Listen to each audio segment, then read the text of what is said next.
JD. Ang kwentong ito ay hango sa totoong buhay. Mula ito sa isa nating kabayan na itago na lamang natin sa pangalang Emilio.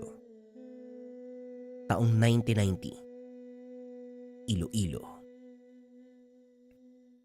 May mga nagsasabi, kapag nagpaparamdam sa pamamagitan ng San Telmo ang yumao, ibig sabihin, may hindi pa natapos na tungkulin. Naniniwala si Emilio sa kasabihang ito dahil ang yumaong tiyuhin, marami pang naiwang trabaho. Ang problema, walang sasalo dahil sa pamilya nila, ito lang ang nasa ganitong larangan. Gabi-gabi nagpapakita ang San Telmo, bola ng apoy na pabalik-balik sa harapan ng tahanan. Tatalbog-talbog lang sa loob ng ilang sandali at saka biglang maglalaho. Hindi maiwasang mapatanong ni Emilio kung bakit siya lang ang bukod tanging nakakakita. May kasama naman siya sa bahay, ang tiyuhing si Mang Ramon, pati na rin si Lola Meda. May mga pagkakataon na nasa bakuran pa sila. Tatawagin ng binata ang mga kasama sabay turo. Kaso nga lang parang namimili ng taong papakitaan ng elemento, bagay na patuloy niya na hinahanapan ng kasagutan. Nagtanong-tanong sa mga kakilala, kaso wala ni isa ang nakaalam. Minsan, tinatakot pa na baka siya talaga ang pakay. Binalaan na wag lumabas o lumapit dito dahil siguradong matutusta. Kamot ulo na lamang si Emilio sa walang kwentang sagot. Gayunpaman, sa pag-uusisa nakahanap pa rin ng kasagutan. Isa lang ang ibig sabihin niyan, iho. Ikaw ang napili ng tiyuhin mo na humalili sa kanya. Ang naudlot na tungkulin ay sa'yo'y pinasa. Kung hindi ko pa naisipang pumunta rito, hindi ko malalaman na sumakabilang buhay na pala si Eduardo. Wika ni Mang Pilo. Isa sa mga kaibigan ng yumaong tiyuhin, swerteng napadpad sa lugar dahil hinahanap ito. Sandali lang ho . Sinasabi niyo bang nagpaparamdam ang San Telmo para talaga sa akin? Kaya ba hindi nakikita ng ibang tao? Paanong ako yung hahalili sa naudlot na tungkulin? Wala naman akong alam dyan. Normal na matakot o kabahan. Kilala ko si Eduardo. Hindi siya magpapasa ng tungkulin sa taong hindi niya nakikitaan ng kakayahan. Pagtiwala ka lang. Nga pala ngayong gabi, kapag magpapakita uli sa iyong San Telmo, lumabas ka, salubungin mo. Hindi ka naman matutusta dyan . Antayin mo dahil may ibibigay yan sa iyo. Isang bagay na magsisilbi mong gabay. Hindi makapaniwala si Emilio. Naghahanap lang naman sana ng sagot. Pero siya na itong susunod sa yapak ng yumao. Kinagabihan nag-abang si Emilio sa muling pagpaparamdam ng San Telmo. Hindi nagtagal. Tanaw niya na ang nag-aapoy na elemento. Tumatalbog-talbog. Pabalik-balik sa bakuran. Payapa naman ang gabi. Tulog ang mga kasama kung kaya't lumabas para sundin ang sinabi ni Mang Pilo. Nanginig ang buong katawan ng binata nang mukaan nitong makarap. Hindi nakagalaw sa kinakatayuan ng dahan-dahang lumapit ang elemento. Napatigil ang hininga. Pero nagulat nang unti-unting gumaan ang pakiramdam. Bolang apoy ang umaaligid, pero hindi ito nagdulot ng anumang init. Banayad, payapa, matiwasay ang hatid. Inilahad niya ang kamay ng huminto sa harapan. Sumiklab ang apoy na parabang sumabog. Kasabay ng pagkawala ay ang paglitaw ng nagbabagang bato, kunot noong tinitigan. Ito nga ba yung sinasabi ni Mang Pilo na ibibigay ng San Telmo? Ano ba yan? Bato? Baga? Nagbabagang bato? Ano ba talaga to? Tinignan ni Emilio ang paligid pero hindi na mahagilap ang elemento. Pumasok na rin ang tahanan at sa silid pinagmasdan ng bato.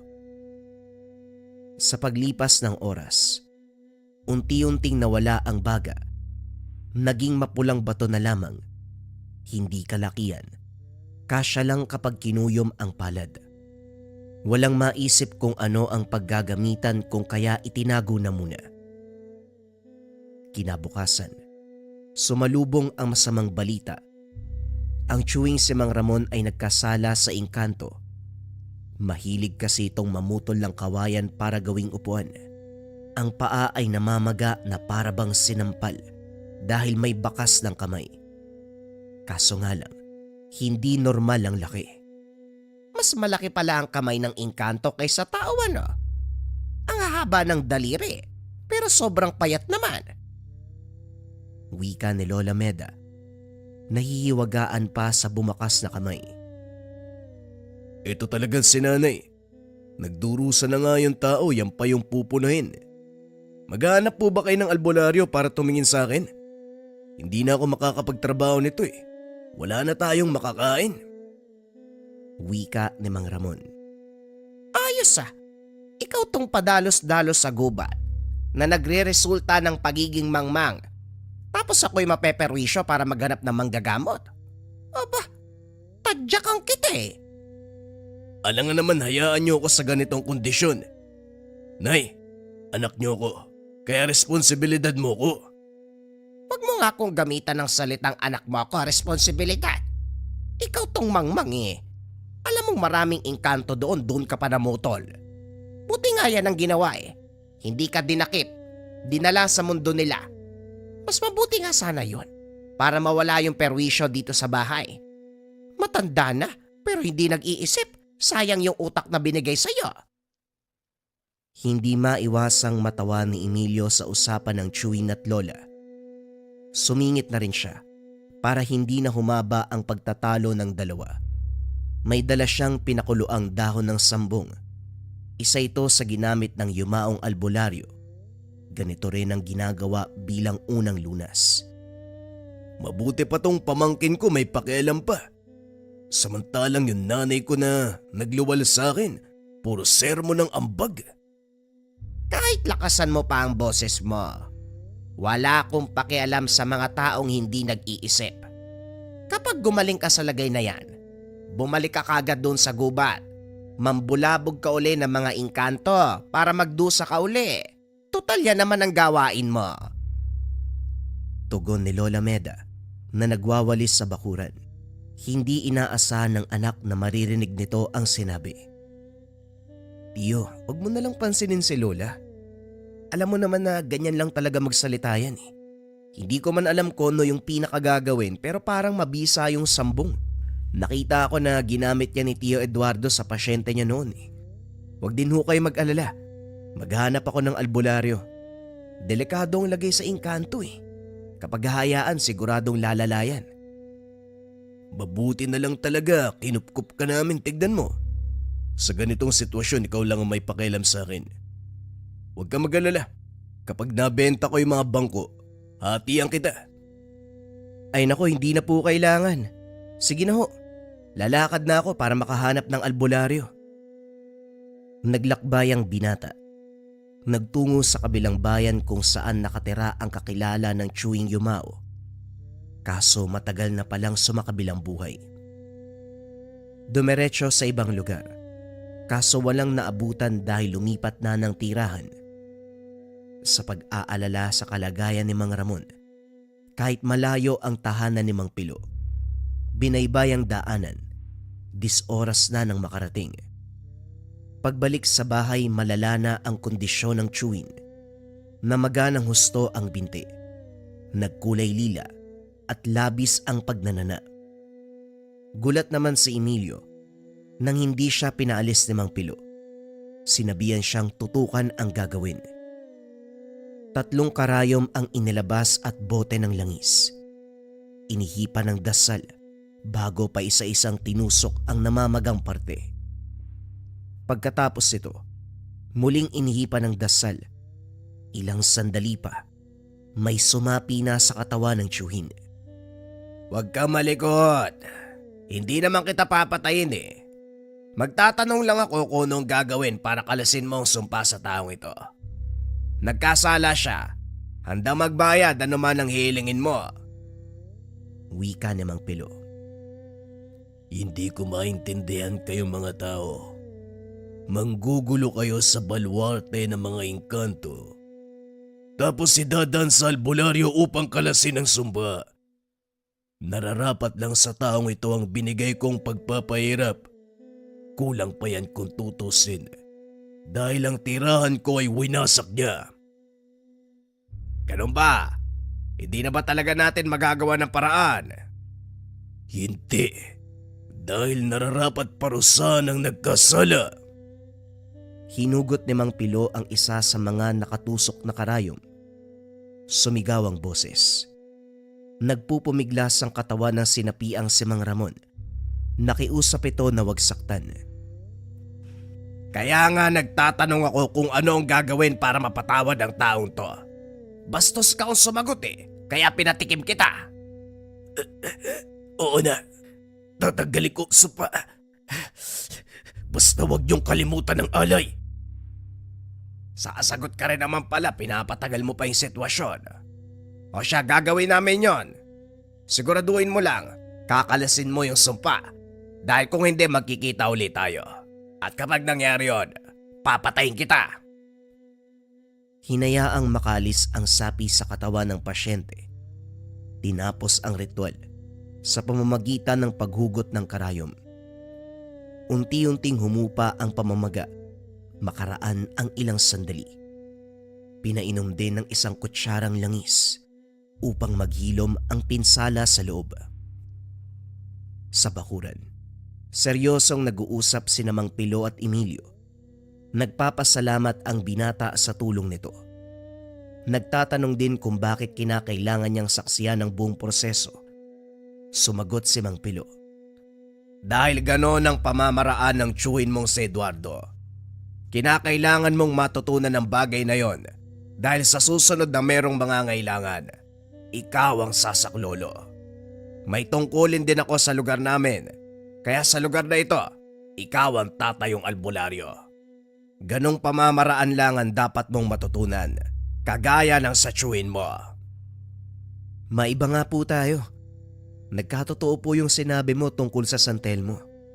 Ano po bang gagawin ko sa batong yan? Inilahad ni Emilio ang bato. Napangiti si Mang Pilo. Napangiti si Mang Pilo sabay tapik sa kanyang balikat. Hindi to bato, iho. Magmula sa araw na ito, tatawagin mo yung mutya ng San Telmo. Ito ang gagabay sa'yo sa larangan. Magdidikta ako ano ang gagawin, kung ano ang hakbang ng naaayon sa sitwasyon. Ha? Teka lang naman ho, sigurado po ba kayo talaga? Ako ang papalit kay Tio Eduardo. Ano bang malay ko dyan? Kaya nga nandito ang mutya ng San Telmo dahil ito ang magsisilbi mong gabay. Iho, wala ka dapat ipag-alala dahil sa larangang ito, hindi ka papabayaan kung mamahalin mo ang nakaatang na tungkulin. Napabuntong hininga si Emilio. Pinag-isipang mabuti ang desisyon. Kung tutuusin, ito rin ang gusto, maging albularyo katulad ni Tio Eduardo. Dati patago siyang kukuha ng gamit, gagayahin ang ginagawa nito. Hindi lang gumagana dahil wala pang kaalaman. Kapag may pasyenteng darating, lalo na ang pinaparusahan ng elemento, hindi siya nawawala sa tabi, tahimik na manonood. Kung kaya't pamilyar ang iilan sa pamamaraan ni Mang Pilo kanina, hindi nga lang nakilala kagad dahil matagal na panahon na nung nasaksiyan. Ngayon ay may pagdadalawang isip. Hindi sigurado kung magagawa ng tama ang tungkulin.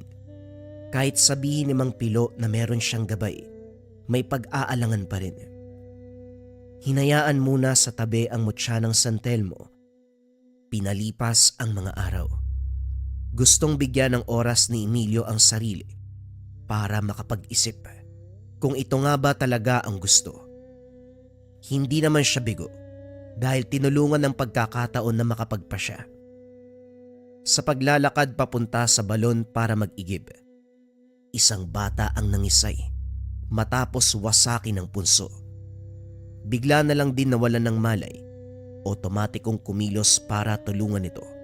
Dinala sa tahanan upang doon agapan. Parang may sumaping ibang tao sa katawan ni Emilio. Nang makuha ang gamit ng chewin, walang kahirap-hirap na ginawa ang proseso ng panggagamot. Tinusok ang 3 karayom sa talampakan. Binasa ang libreta na binigay ni Mang Pilo. Pagkatapos, maririnig mula sa bata ang boses ng duwende. Nakikita din ni Emilio ang mismong wangis nito.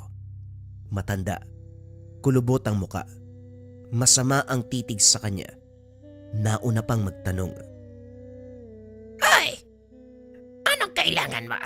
At talagang pinatawag mo pa ako? Pagpasensyahan mo na sana yung ginawa ng bata. Wala naman siyang masamang intensyon eh. Sadyang mangmang sa bagay katulad ng punso. Huwag yun na sanang ituloy yung pagpataw ng parusa. Patawarin nyo na yung bata. Aba! Sino ka naman para pagsabihan ako? Hindi tayo magkakilala para basta kang magdikta.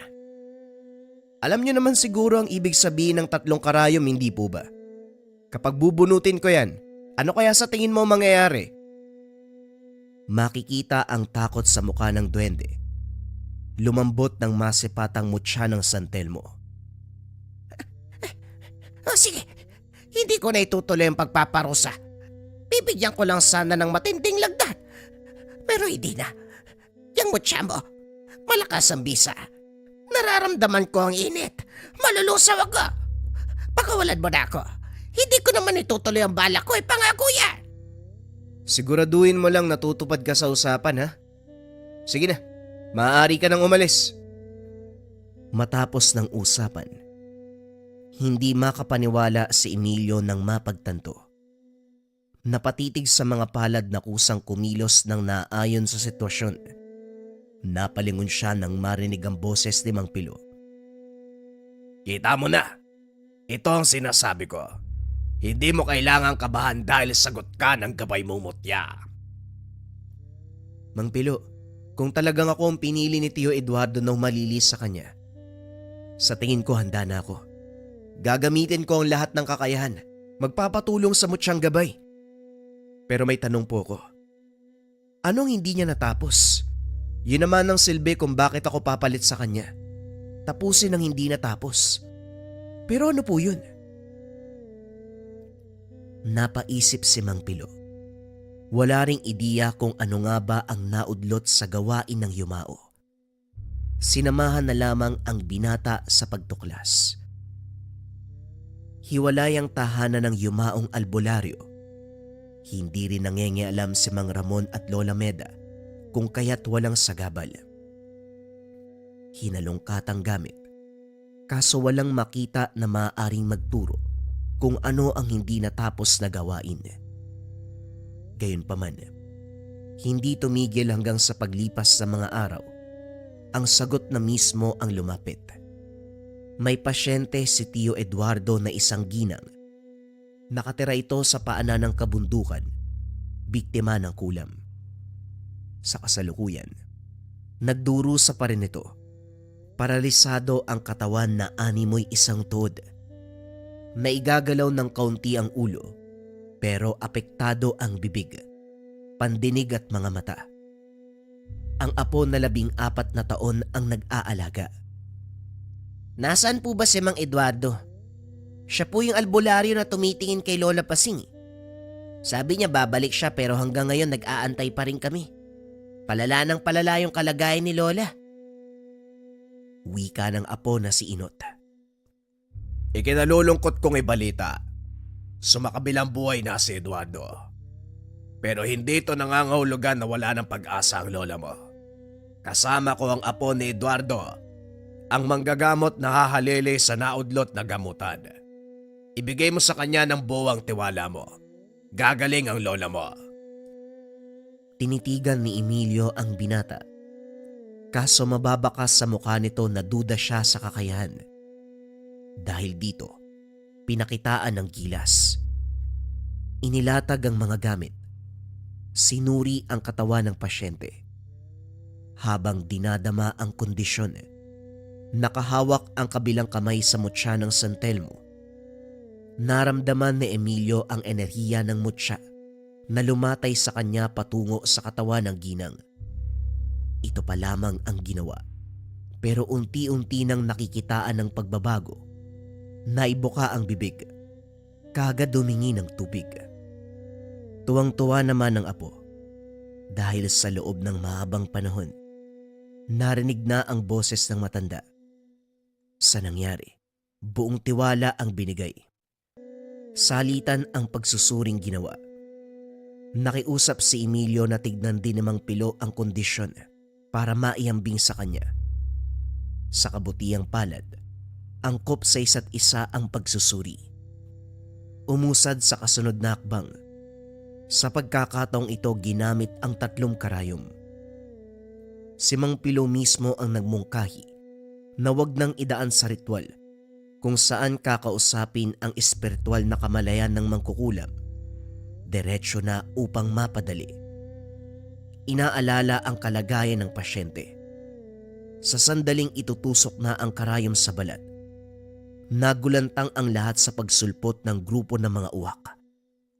Naglalabas-masok sa bahay. Iniiputan pa sila. Ang ipinagtataka ng 3, sila lang ang sinasalakay. Hindi ginagalaw ang nakaratay na pasyente. Sumilip si Inot sa labas. Sumigaw nang makita ang taong tinatawag na amo. Si Mang Pilo ang humabol dito. Inusisa naman ni Emilio ang binata. Sino si amo? Anong kinalaman niya sa nangyayari? Siya po yung mangkukulam. Ang totoo, anak siya sa pagkadalaga ni Lola Pasing. Hindi ko alam kung bakit niya ginagawa to. Nung una, pumasok yan dito para saktan pa si Lola eh. Ngayon kulam na ang binibigay niya. Sa tuwing sisimulan ni Mang Eduardo ang gamutan, palagi siya nagpapakawala ng uwak, kagaya na lang na nangyari ngayon.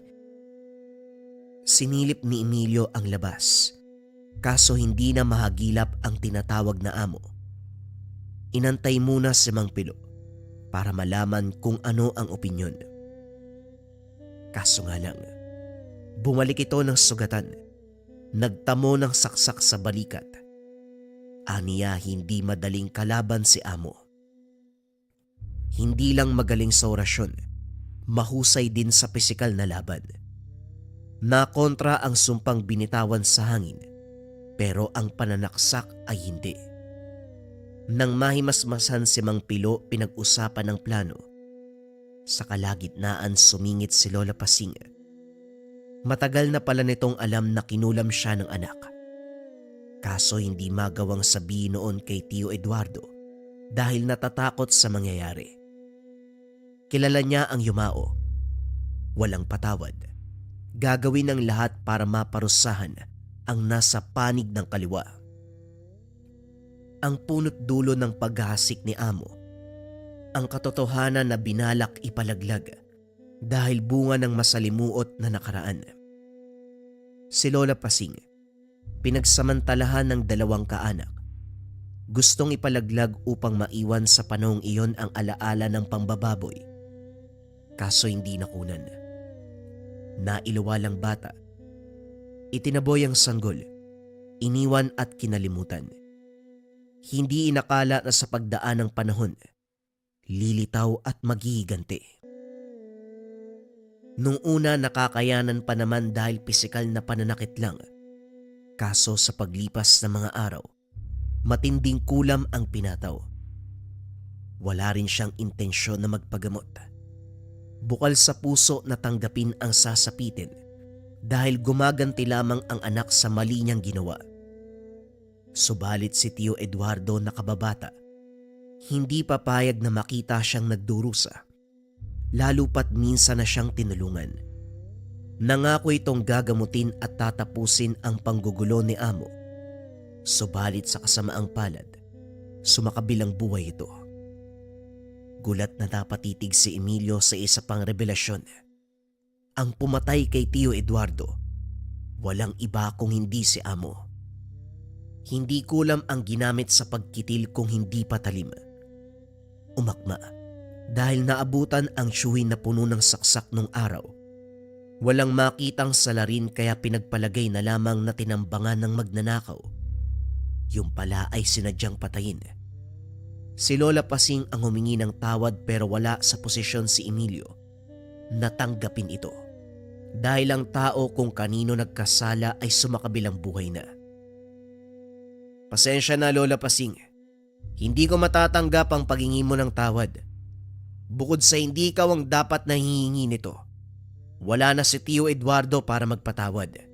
Pero sana ako, mapatawad mo ko. Emilio, may binabala ka ba? Tandaan mo, hindi ka pwedeng magpadalos-dalos. Wala po kayong dapat ipag-alala dahil kalkulado ko ang magaganap. Mang Pilo, ikaw muna ang bahala kay Lola Pasing. Isagawa ang ritual para tuluyan siyang gumaling. May pupuntahan lang ako sandali. Babalik ako sa oras na matapos ang sadya. Hindi na nagantay pa ng sagot si Emilio. Dali-daling lumabas. Pumwesto sa bahaging hindi madaling makikita. Inabangan niya si Amo.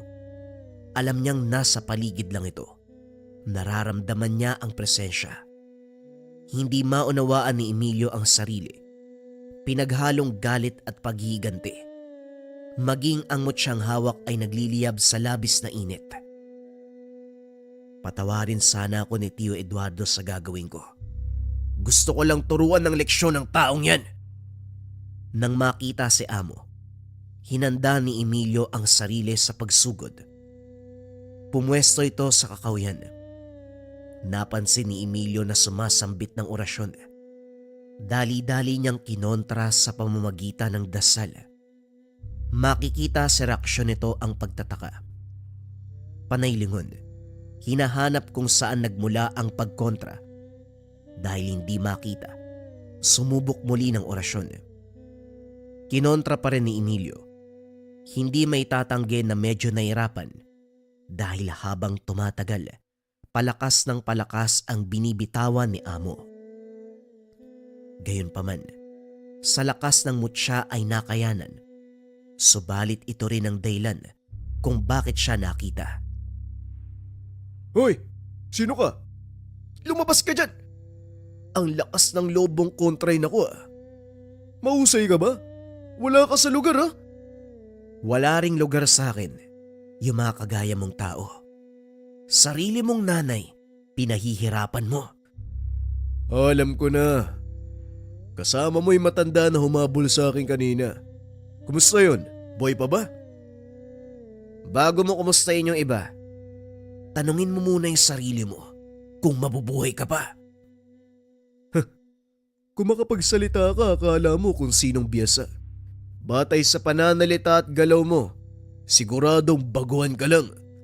At batay din sa nakikita ko, hindi mo pa nararamdaman kung gaano ko kalakas. Bakit hindi mo pagbatayan kung paano ko kinontra yung orasyon mo? Napahugot ng hininga si Amo. Taas noong humarap kay Emilio. Humakbang palapit. Nag-iwan ng iilang distansya. Walang imik pero nag-uusap ang titig sa bawat isa. Nang bumigkas si Amo, hindi nagpauli si Emilio. Maigpit ang hawak sa mutya ng San Telmo. Nag-ihip ng dasal. Direktang tumama sa kalaban. Bumangon si Amo. Hindi makapaniwala sa tumamang lakas. Umuusok ang kanyang katawan na parang tinamaan ng apoy. Bahagyang dumugo ang bibig. Gayunpaman ay ngumisi sabay pakawala ng orasyon.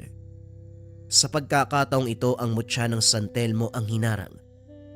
Kaso nga lang, bumalik lamang sa kanya ang pinakawalang atake. Tumilapo ng napakalakas. Nahirapan sa pagbangon. Gusto ko lang din sanang malaman mo na hindi lang ito patungkol kay Lola Pasing, kundi sa tiyuhin ko na pinatay mo. Siguradong natatandaan mo pa ang albularyong si Eduardo. Nag-angat ng tingin si Amo. Nang maalala ay bigla itong humalakhak. Napatigil lang mapaubo ng dugo. Kung kaanak mo yung lintik na albularyo na yun. Nahirapan ako dahil sa nalagay niyang pananggalang ah. Mabuti na lang, Napatay ko kasi kung hindi. Hindi na pinatapos ni Emilio. Pinaulan na ng suntok. Makikita ang pagliwanag ng kamay ni Emilio na para bang nagbabagang apoy. Bawat dapo ng suntok, matindi ang iniiwan na epekto. Unti-unting nalulusaw ang espiritual na kakayahan ng kalaban.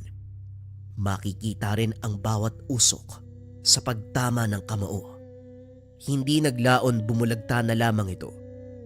Bubugbugin pa sana ng todo para maramdaman ang paghihiganti. Kaso nga lang natigilan siya ng tawagin ni Mang Pilo. Naroon din si Lola Pasing. Dinala sa tahanan ang katawan ni Amo. Tahimik silang nakaupo sa sulok habang nagluluksa si Lola Pasing. Sa lala ng pinsalang tinamo, nalagutan ng hininga. Inantay ni Emilio kung kailan siya susumbatan ng matanda. Kaso sa halip na yon ang mangyari, nagpasalamat pa ito. Hindi dahil gustong mawala ang anak, kundi dahil malalagay na sa payapang lugar at tuluyang matutuldukan ang kasamaan. Lola Pasing, kung ano't ano man ang nangyari, gusto kong humingi ng pasensya. Tumango lamang si Lola Pasing. Walang salita na maririnig mula sa kanya. Hindi dahil nagpipigil, kundi buong pusong tanggap ang kaganapan. Pagdating ng tahanan, nagpa siya si Emilio kung ano ang gagawin. Tinapos niya ang naudlot na gawain, pero may nagsasabi sa kanya na ipagpatuloy ang pagtulong sa iba. Sumang-ayon naman si Mang Pilo. Para sa kanya, mas mainam na may sumunod sa yapak ni Tio Eduardo. Sa gabay ni Mang Pilo, tuluyang ginampanan ng binata ang pagiging albularyo. Naging madali dahil pinagaan ng mutya ang lahat ng gawain. Suportado naman siya ni Mang Ramon at Lola Melda. Sila ang katuwang sa mga araw na marami ang dumadayo. Sa awa ng Diyos, masusuri ang lahat sa mismong araw kahit gaano karami. Paminsan-minsan, bumibisita si Mang Pilo para kumustahin ang ganap sa buhay ng binata. Sa parte ni Emilio, hindi siya makapaniwala sa takbo ng pangyayari. Nagsimula sa simpleng pagtatanong kung ano ang kahulugan ng pagpapakita ng San Telmo, pero umabot na sa puntong ito. Hindi rin nagsisisi sa pagtanggap ng kapalaran. Hindi lang nabigyan ng hustisya ang pagkamatay ni Tio Eduardo. Nakatulong pa siya sa kapwa sa pamamagitan ng pagkontra ng parusa na tinamo sa iba't ibang elemento at nilalang, maging sa kapwa-tao. Kaya naman buong puso niyang tinanggap, buong puso niyang isinabuhay ang pamana sa kanya, ang San Telmo ng yumaong albularyo. Bagong istorya pa rin ang kasunod mga kabayan.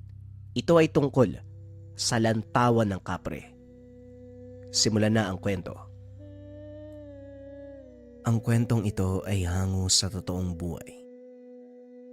Mula ito sa isa nating kabayan na itago na lamang natin sa pangalang Josefina. Walang eksaktong taon. Las Piñas. Sa liblib na lugar, may mga bahay na hindi basta tirahan lamang. May mga bahay na sa unang tingin ay ordinaryo. May matibay na dingding, malinis na pintura at bakod na maganda. Ngunit kung lalapitan mo ng masinsinan, mararamdaman mo may malamig na simoy ng hangin na dumadaloy mula sa loob, na para bang may humihinga sa mismong pader. May mga matang nakasilip sa bawat siwang. May mga yapak na hindi mo maririnig, ngunit siguradong naroon. Sa mga bahay na ito, minsan may mga nakatirang hindi lang ang mga taong nakikita ng ating mga mata, kundi pati na rin ang mga nilalang na matagal nang nananahan sa lupa bago pa man ito tayuan ng konkreto at bubong. Mga alaala ng nakaraan, mga sumpa ng kasaysayan, at mga nilalang na kailanman ay hindi umalis. Isa sa mga ito ang tinitirhan ni Josefina, isang simpleng babae mula sa Negros.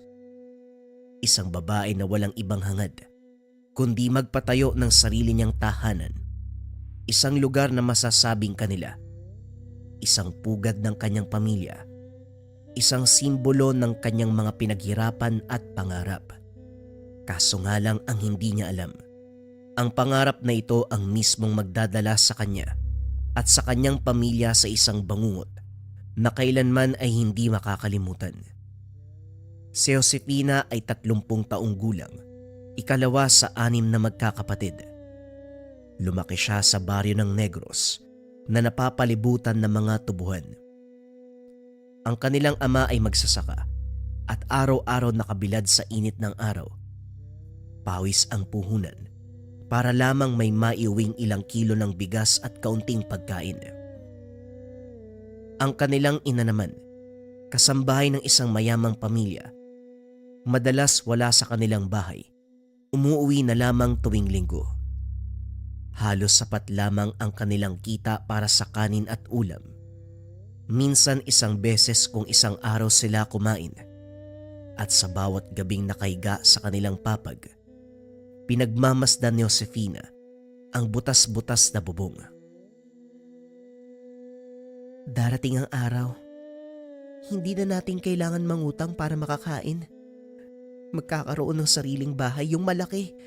May sariling kwarto ang bawat isa. Hindi habang buhay ganito tayo. Wika ni Josefina sa isipan. Maaga siyang natutong mangarap nang higit pa sa nakikita niya sa paligid. Kung ang iba ay kontento na sa buhay sa kanilang baryo, siya ay tila tinatawag ng mas malaking mundo.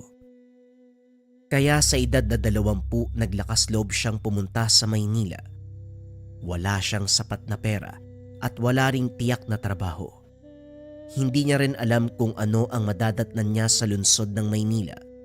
Ang tanging pinanghuhugutan niya lang ng lakas, ang kanyang pangarap para sa sarili, lalong-lalo na sa kanyang pamilya. Siya lamang ang nagkaroon ng lakas ng loob sa magkakapatid na sumugal sa syudad.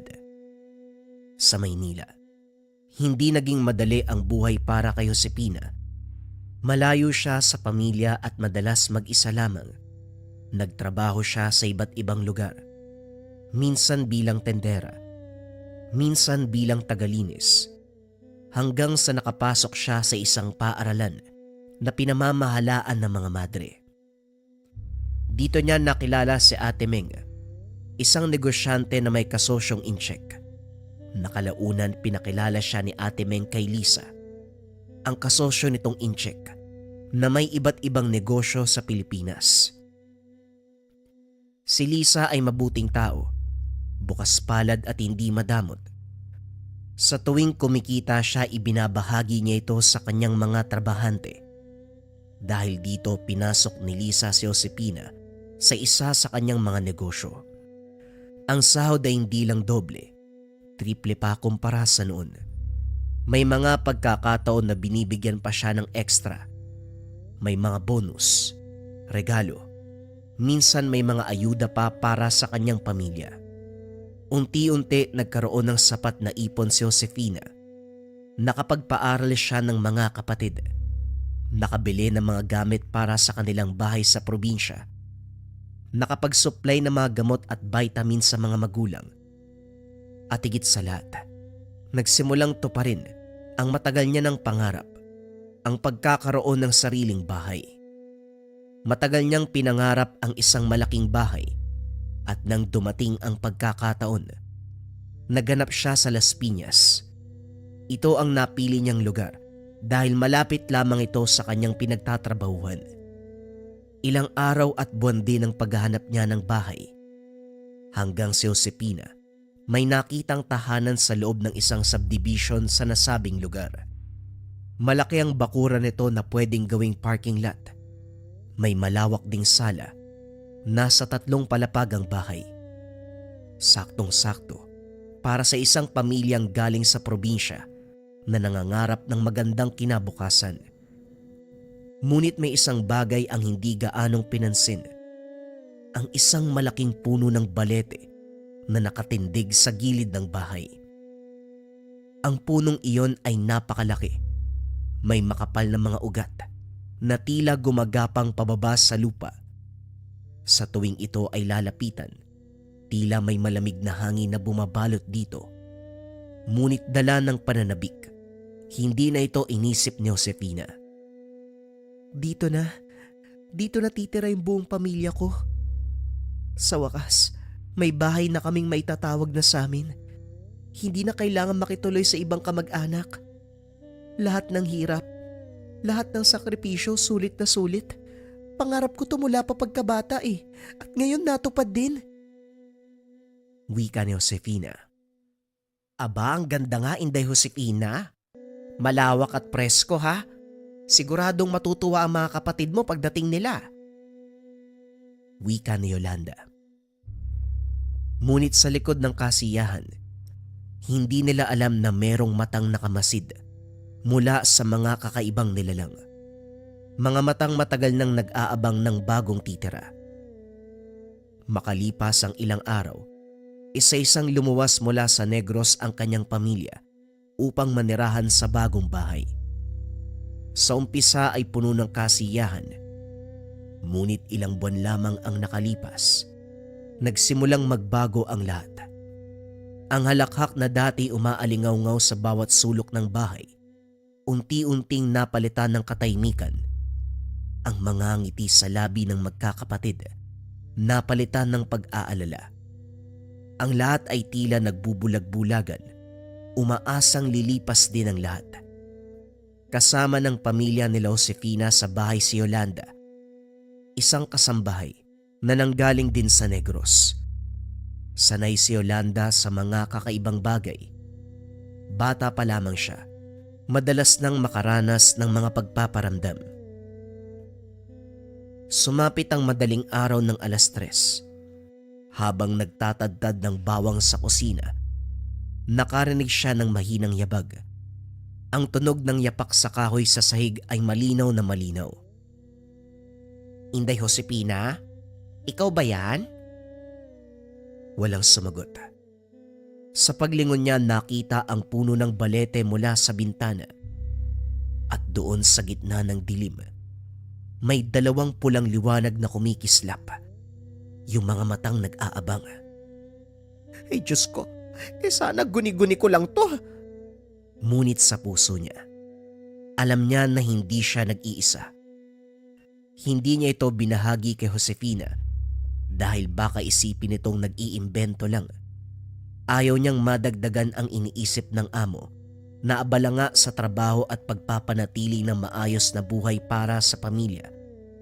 Kaya sa tuwing may mararamdaman siyang kakaiba, mga yapak sa sahig o kaya naman malamig na hangin mula sa kusina, tinatago niya na lamang ito sa sarili.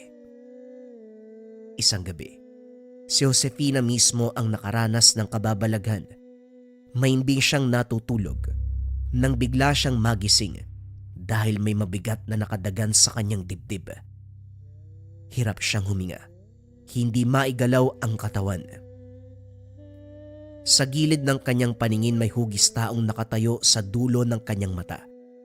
Malaki ang anino, mahaba ang buhok at nakatitig sa kanya. Hindi siya makasigaw at sa labas ng bintana, nakita niya ang pulang liwanag na nagmumula sa puno ng balete. Ano bang nangyayari sa akin? Bakit hindi ko magalaw yung katawan ko? Nang makawala siya, dali-daling nagdasal. Pinikit niya ang mga mata. Sabay bulong ng mga dasal na paulit-ulit niyang inuusal mula pagkabata. Kaso nga lang sa kabila ng panalangin, ramdam niya na parang may malamig na hangin dumaan sa kanyang batok. Parang may huminga sa mismong likuran. Isang gabi, ang bunsong kapatid ni Josefina na si Martin, 16 years old na galing sa banyo, madilim ang pasilyo. Habang naglalakad siya pabalik ng kwarto, napansin niyang bumukas ang ilaw. Manong? Tatay? Pagsilip niya, malinaw niyang nakita ang lalaki na unti-unting naglaho. Naiwan lamang ang amoy ng tabako at ang malamig na simoy ng hangin. Manang!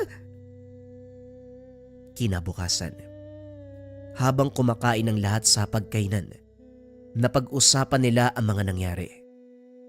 Martin, sigurado ko ba sa nakita mo kagabi? Manang, totoo yun. Yung malaking mata na nakaupo sa sala parang usok. Parang yung mata niya kulay pula. Sobrang laki, halos umabot sa kisame. Wika ni Martin. Hindi lang si Martin ang nakakita. Ako din ilang beses na. Sa puno ng balete, kulay pula nagliliwanag. Napakabigat ng presensya tuwing 3:00. Wika ni Yolanda. Baka naman pagod lang kayo. O baka guni-guni nyo. Huwag yun ang palakihin. Hindi guni-guni, Josepina. May nakatira sa punong yan at hindi basta multo. Kapre ang nakita ko. Sigurado ako. Natahimik ang lahat. Magmula noon, mas madalas nang nagpapakita ang kapre. Tuwing gabi sa ilalim ng balete, may mga usok na lumalabas. May pulang liwanag. Ang minsan pa, maririnig ang malalim na tinig na parang humahagikik. Minsan din ay mararamdaman nilang parang may nakatayo sa labas ng bintana. Kahit nakasara ang kurtina, may anino silang nakikita na masyadong malaki para maging tao. Dahil sa sunod-sunod na mga kaganapan, nagpasya si Josefina, ibenta na lamang ang bahay at magsimula muli ng panibago. Bagamat labis itong mabigat at masakit para sa kanya, pakiramdam niya, ito lamang ang tamang hakbang mula pa sa simula. Isang araw, dumating ang potensyal na buyer para sana bilhin ang bahay. Maganda ang bahay Malaki espasyo. Maganda sana. Ngunit habang nag-iikot sila, natahimik ang buyer. Josepina. Pasensya na. Hindi ko na itutuloy. Pasensya na talaga. Kagad siyang umalis nang hindi nagpapaliwanag. Kinagabihan kinausap ni Josepina ang buyer sa telepono. Habang nasa sala ako, may nakita akong anino sa hagdan. Isang giganting nilalang nakatingin sa akin. Hindi ko kinaya. Pagsapit ng gabi, habang natutulog si Josefina, muli niyang naramdaman ang bigat sa dibdib. Hindi siya makagalaw at sa gilid ng kanyang tenga, may boses na malalim. Umalis kayo. Umalis kayo dito. Nagising siya ng pawis na pawis. Nanginginig at halos mawala na ng boses. Kinabukasan, kinausap siya ni Yolanda. Inday Josepina, kailangan nating gumawa ng paraan. Hindi ka maniniwala, pero may mga nilalang na hindi basta nagpapahintulot na may tumira sa kanilang teritoryo. Lalo na ang bahay mo, tinayo malapit sa kanilang pugad. Hindi ko alam kung anong gagawin eh. Pangarap ko yung bahay na to, pero parang bangungot yung kapalit. Magmula noon, hindi na nila matatakasan ang mga pagpaparamdam, sapagkat ang bahay na yon ay hindi lang basta tinayuan ng tao. May matagal nang nakatira. Isang nilalang na hindi basta-basta mapapalis. Kapag ang isang bahay ay hindi tahimik, kagad mong mararamdaman na may mabigat na presensyang naninirahan dito. May mga kaluskos, may mga liwanag, may mga presensya na parang humahabol sa bawat paghinga mo. At sa bahay ni Josefina, ang mga pagpaparamdam ay hindi na basta simpleng kaluskos o liwanag sa dilim. Ito ay naging lantaran, nakakapanindig balahibo. Isang gabi, sabay-sabay na natutulog ang pamilya sa kani-kanilang mga kwarto nang bigla na lamang nagbukas ang lahat ng ilaw sa bahay. Nataranta ang lahat, lumabas ng mga kwarto. Manang, Sinong nagbukas ng ilaw? Pagdating sa sala, paulit-ulit pa rin ang nangyayari. Sa gitna ng ingay, nakarinig sila ng malalim na boses. Umalis kayo! Umalis kayo! Natigilan ang lahat. Nagsiksikan kay Josefina. Kinabukasan hindi na kinaya ni Yolanda. Nilapitan niya si Josefina habang nag-aalmusal. Josefina, hindi na to basta pagpaparamdam. Lantaran na siyang nagpapakita kung hindi tayo kikilos.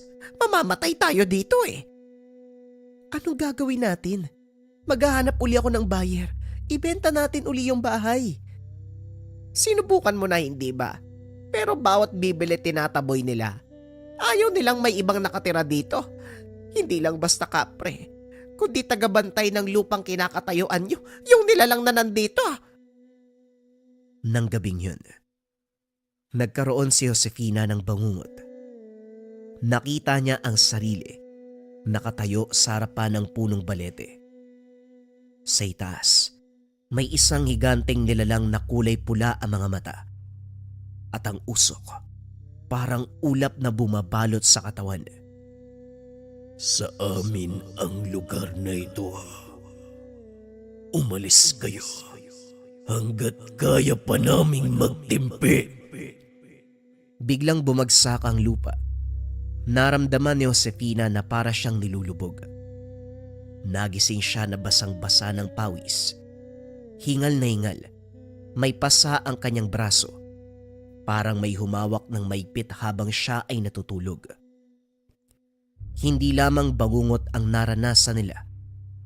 Isang gabi, si Martin ay biglang sumigaw sa kanyang kwarto.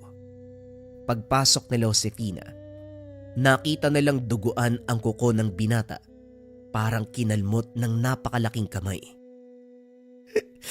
Manang, may umawak ko sa akin. Ang laki po ng kamay. Hindi po ako makawala.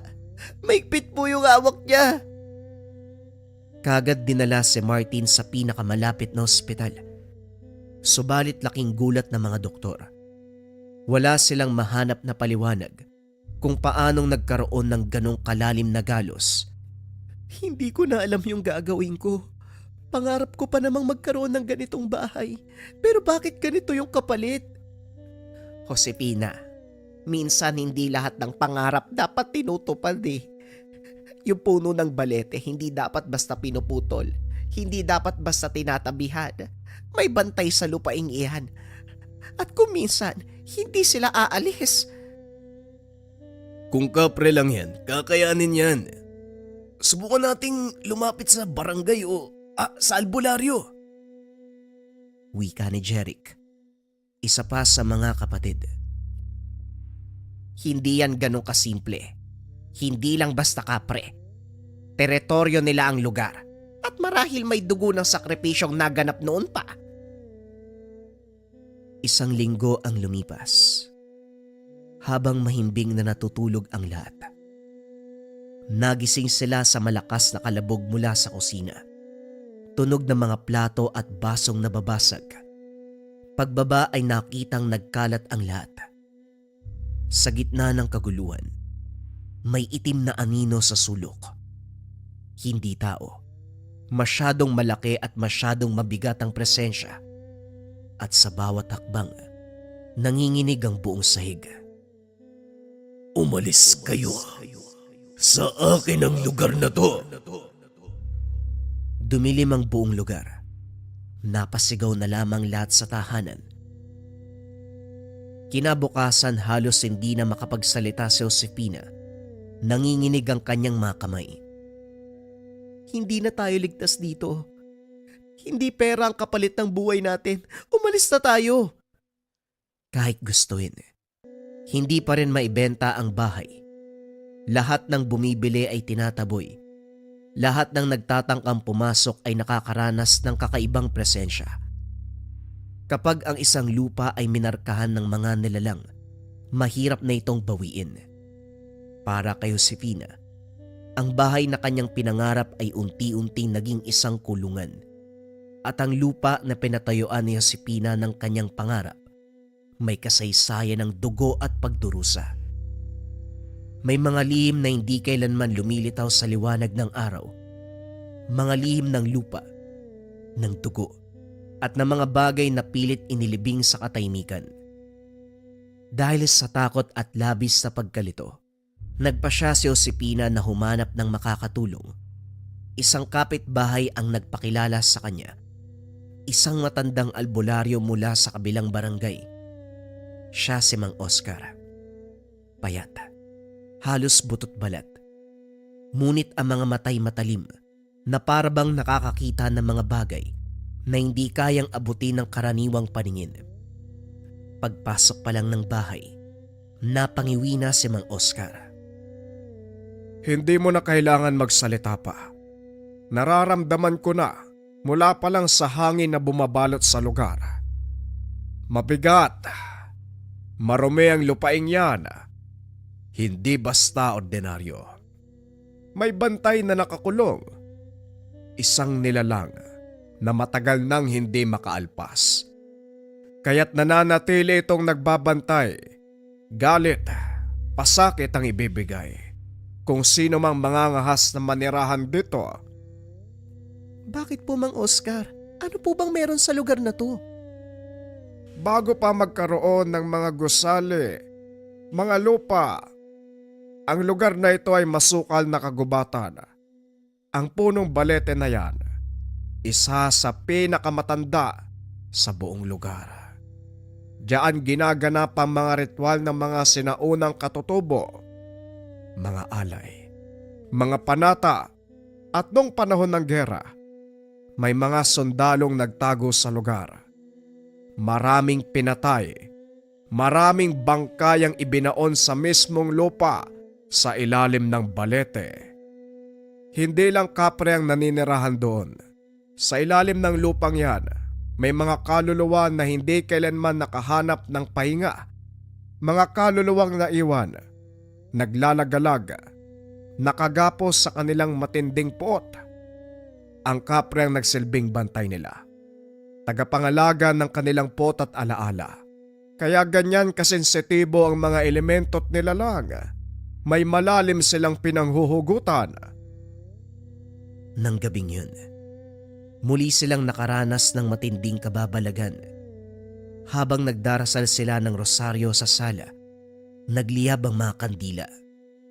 Ang apoy ay naging kulay asul. Natigilan ang mga kapatid ni Josefina.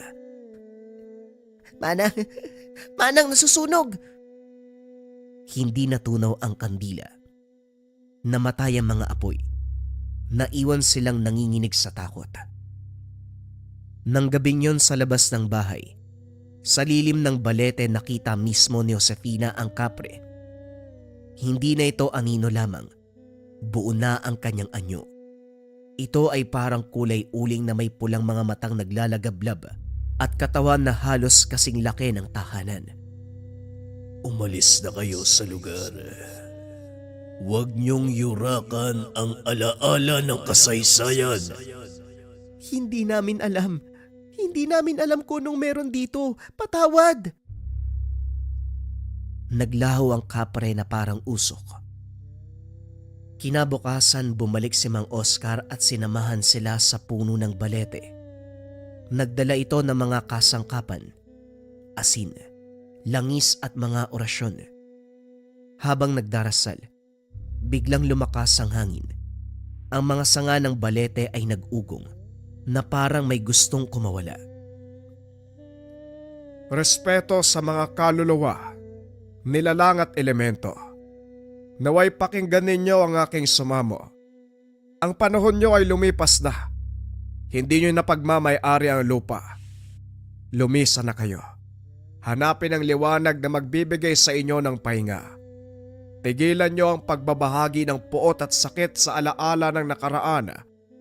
Hindi tao ang inyong kaaway, kundi ang inyong sarili dahil pilit nyong kinikimkim ang paghihirap. Lumisa na kayo bago pa tuluyang lamunin ang kadiliman. Bumuka ang lupa sa harapan.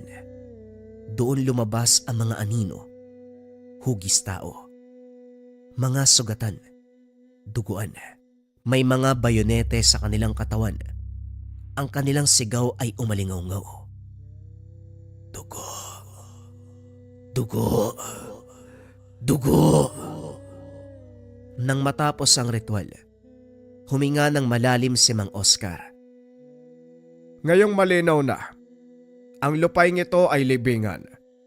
May mga kaluluwang nakabaon na hindi matahimik at ang kapre, siya ang bantay. Hanggat hindi nyo inaalis ang tahanan, hindi titigil ang mga ito.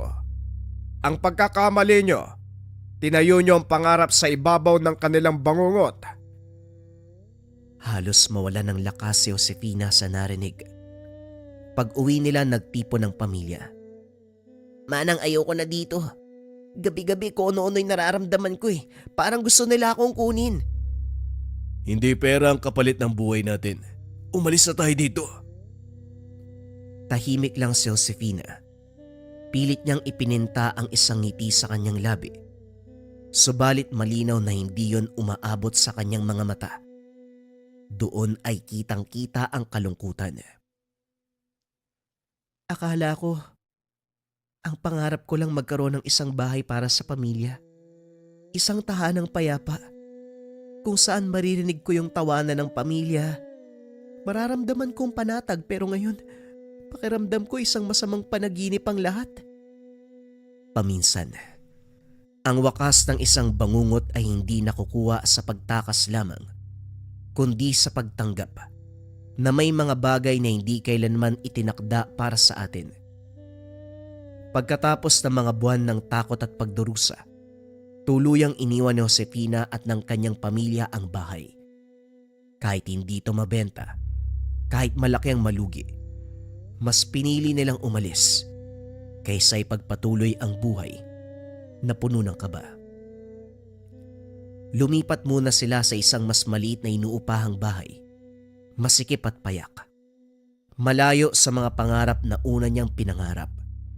Ngunit doon nila muling natagpuan ang katahimikan na matagal nang nawala.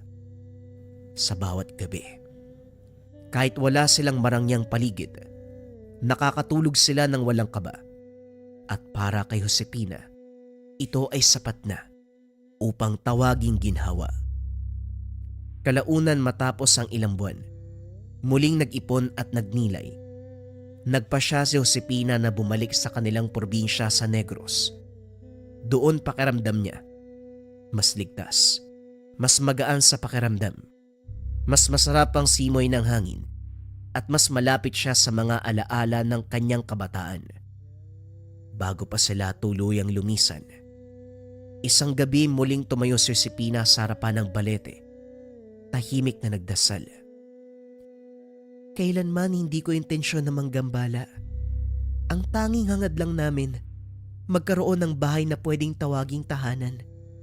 Isang lugar kung saan ligtas at payapa ang aming pamilya. Pero ngayon, natutunan ko na hindi lahat ng bagay itinakda para sa amin. May mga lupain at kasaysayang kailangang igalang. At hindi lahat ng pangarap dapat ipilit. Nang gabing yun, sa huling pagkakataon, nakita niya ang pulang liwanag mula sa puno. Ngunit kakaiba. Wala na itong dalang galit o pananakot. Sa halip, wari nagpaalam na lamang. Isang huling usok ang kumalat at tuluyang nawala. Makalipas ang ilang taon, nang siya'y muling bumalik sa subdivision upang dumalaw sa isang kaibigan, muling nabuhay sa kanyang alaala ang lahat ng kaganapan.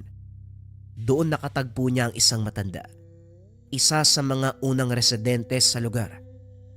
Sa kanilang pag-uusap, hindi inasahan ni Josefina na mababanggit ang puno. Ang matanda ay huminga ng malalim, ibinahagi ang kasaysayan ng lugar. Hindi lang kayo ang pamilyang tinaboy niyan. Bago pa kayo, 3 pamilya na ang tumira. At lahat sila bigla na lang umalis. Yung iba walang paliwanag. Yung isa, halos hindi na makausap sa takot. Pero ang pinakamatindi, isang pamilya, hindi na nakalabas ng buo. Nanindig ang balahibo ni Josefina. Doon niya naisip, marahil sinuwerte pa sila. Dahil kahit binalot sila ng takot, nakalabas sila ng lahat ng buhay. At mula sa karanasang ito, natutunan ni Josefina ang isang mahalagang aral na hindi lahat ng pangarap ay kailangang itayo sa mataong lugar, sa malaking bahay o sa magarang subdivision. Mas mahalaga ang kapayapaan kaysa karangyaan. At ang isang tahanan ay hindi sinusukat sa lapad ng haligi, kundi sa tibay ng pagmamahalan at kaligtasan ng pamilya. Ngayon sa kanilang bahay sa Negros, simple man at malayo sa syudad, tahimik at payapa ang buhay ni Josefina at ng kanyang pamilya. Walang kaluskos, walang takot, walang panganib na mula sa mga elemento. Naranasan niyo na bang makulam? Parang tigalpo, palipad hangin, usog, o kahit anong masamang uri ng sumpa? Naghahanap ba kayo ng pangontra sa mga nabanggit mga kabayan? At merong kasamang rebuelta. Narito yung Maracuyo bracelets natin. We have 2 colors available, glossy black and brown. Sobrang nagte-trending ngayon yung Maracuyo mga kabayan kasi maganda yung bisa niya. Una, nandyan na yung pangontra espiritual at nandyan din yung tinatawag nating rebuelta. Yung rebuelta kasi mga kabayan, kung ano man yung sumpa na ibinigay sa inyo, ibinabalik doon sa taong nagbigay. Yan ang bisa ng ating Maracuyo bracelet. So kung meron kang nakasagutan, nakaaway, o kung naranasan mong masumpa mga kabayan at nangangailangan ka ng depensa para sa mga nabanggit, subukan mo ang Maracuyo bracelet. Para sa lahat ng interesado, i-search lang ang shop ng Lika Merchandise. Mag-ingat sa mga scammers.